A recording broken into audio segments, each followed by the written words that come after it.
আসসালামু আলাইকুম সম্মানিত ভিউয়ার্স, আপনারা আমার সামনে যে দ্রবণগুলো দেখতে পাচ্ছেন এগুলো হচ্ছে জিপসার। এটা 2 কেজি পরিমাণ রয়েছে। পলিথিন থেকে এখন আমি যে সারটা বের করব এটা হচ্ছে পিএসপি, আমরা সাধারণত টিনেশিয়া বলে থাকি। এটা দিয়েছি হচ্ছে 1.5 কেজি। আর এখন এই যে লাল সারটা দেখতে পাচ্ছেন এটা এমওপি, এটার পরিমাণ রয়েছে 1.5 কেজি, অর্থাৎ 1 কেজি 250 গ্রাম।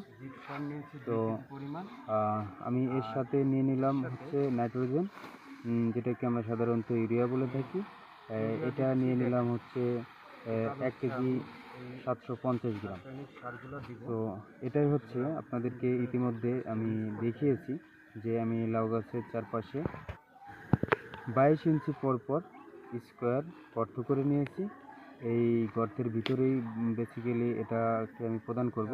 এটা গর্তে দেওয়ার আগে এটাকে সুন্দর করে একটার সাথে আর একটা খুব ভালোভাবে মিশিয়ে নিতে হবে, যাতে সবগুলা সার একই পরিমাণে একই সাথে মিশে থাকে, বোনার সময় যাতে কোনো রকমের কম বেশি না হয়।